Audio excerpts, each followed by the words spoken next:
Dicho esto, nos vamos ahora con Ignacio Muruaga, quien es consultor político de la consultora Suban Córdoba, que está integrada por los consultores Gustavo Córdoba y Paola Suban. Buenos días, Ignacio. Hola, ¿cómo estás? Muy Gracias por bien. llamarme. ¿Cómo están analizando, Ignacio, la realidad nacional? Tenemos, por un lado, Sergio Massa tomando medidas, todavía falta la designación del viceministro, o sí, del secretario de Economía, digamos, de ese ministerio, que sería una suerte de viceministro, el Sí, señor Rubinstein, ¿no es cierto?, que se armó lío con eso por sus sí, sí. tweets contra Alberto y Cristina. Y por el otro lado, la bomba que tiró Elisa Carrió contra Juntos por el Cambio. ¿Qué análisis hacen? Bueno, es una situación paradójica de alguna forma, ¿no? Porque yo justo antes de entrar estaba pensando en eso. La verdad que si vos volvés el tiempo atrás, hace un mes y medio, la realidad en general política era que el desorden interno estaba dentro del frente de todos, ¿no? Y había dentro del frente de todos una interna no resuelta que estaba en un punto de ebullición máximo. Y del otro lado tenías a Juntos por el Cambio en un proceso de unificación política bastante considerable, y hoy de alguna forma es como que la situación se dio vuelta, ¿no? A partir del nombramiento de Sergio Massa, el Frente de Todos está en un proceso de unificación y de centralidad política bastante considerable que hace un mes y medio atrás no existía y era incluso hasta difícil de prever que pudiera llegar a darse. Y del otro lado tenés a la oposición desordenada nuevamente y en el medio de un proceso interno muy complicado y muy agresivo, ¿no? En un punto es de alguna forma una expresión más de lo dinámica que es la política argentina y de lo rápido que pueden cambiar las cosas en la política argentina. Y en este contexto fluctuante, Ignacio, ¿quién gana y quién pierde? No, por ahora no sé si hay demasiados elementos sobre la mesa como para decir que hay ganadores y perdedores. Me parece que sin dudas el gobierno, con el nombramiento de Massa y con las medidas que ha estado tomando Massa hasta ahora, logró de mínima comprar un poco más de tiempo y comprar un poco más de paciencia social, que no es poca cosa tomando en cuenta la coyuntura económica en la que estamos, la situación económica en la que estamos. Pero bueno, eso también es un arma de doble fila en los términos de que a medida que vos compras ese tiempo, también estás generando expectativas sociales, ¿no? De que haya algún tipo de resolución de los grandes problemas económicos que tiene el país, o al menos algún tipo de estabilidad mínima. Y bueno, lógicamente, si esas soluciones o esa estabilidad no aparecen en el mediano plazo, después se van a transformar en un costo altísimo para el gobierno, ¿no? En un momento donde yo te diría que ya el gobierno no tiene margen para seguir pagando costos o para seguir defraudando la expectativa social. Así que por ahora yo más que ganadores o perdedores diría que estamos en una especie de impasse, ¿no? Donde tendremos que ver en las próximas semanas y en los próximos meses si es que Massa como ministro de Economía logra algún tipo de estabilidad económica y eso probablemente empiece a darle al gobierno un poco más de aire y un poco más de competitividad.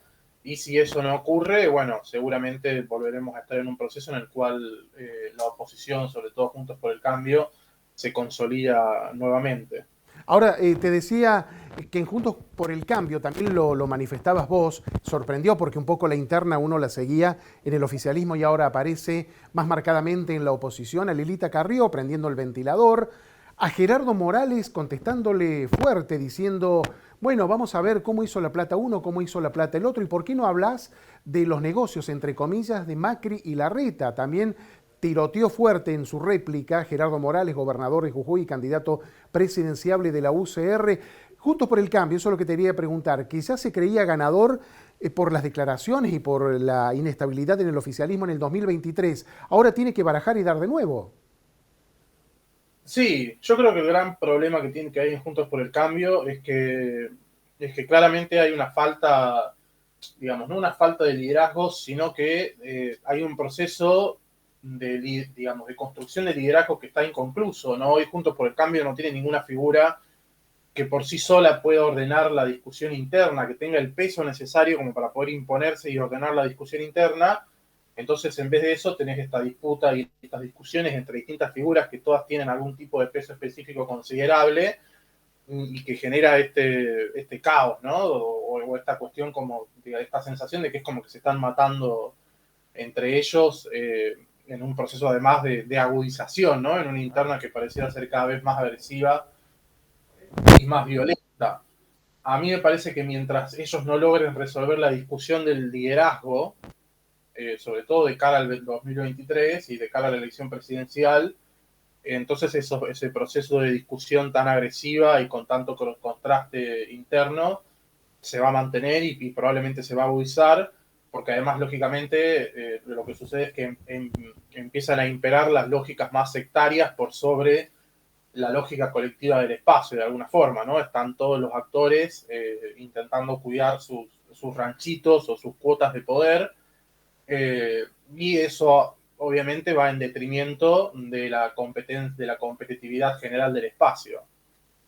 ¿Lo ves a Sobre todo, Schiaretti, Ignacio, que se reunió hace ya un tiempo con Gerardo Morales, posteriormente con Facundo Manes, y este viernes recibió a Martín Lustó en ese armado que quiere hacer el Bloque Córdoba Federal, con radicales y con otros dirigentes antigrieta, para crear una tercera vía electoral para el 2023?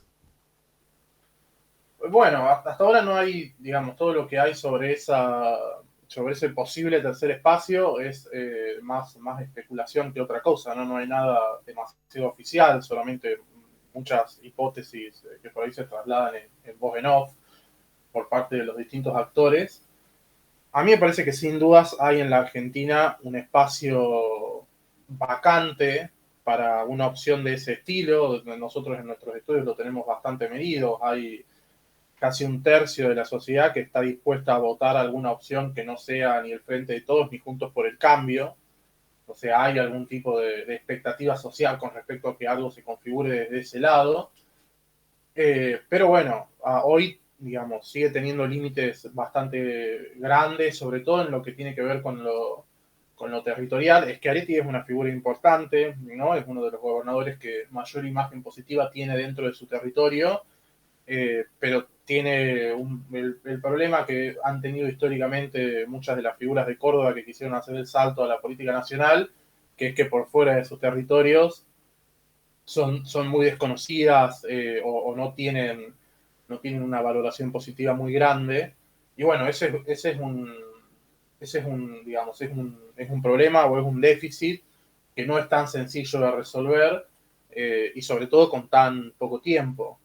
Pero bueno, veremos cómo se acomoda la situación, ¿no? Hay muchos rumores de que podría haber algún tipo de lanzamiento por parte de Schiaretti ahora en las próximas semanas. Veremos si eso le permite empezar a suplir de alguna forma el déficit de conocimiento público que tiene, sobre todo en la provincia de Buenos Aires, y ver si es que eso además también viene acompañado de algún tipo de acuerdo político con estos sectores de radicalismo que decías vos, y veremos digamos, qué tanto volumen político pueden acumular en estos meses que quedan antes de que empiece la campaña. Por ahora yo diría que el tiempo les corre en contra, pero bueno, quizás todavía tienen un margen importante de acción que pueden aprovechar. Perfecto. Ignacio, muchas gracias. Gracias a ustedes. Vamos a una pausa y enseguida volvemos.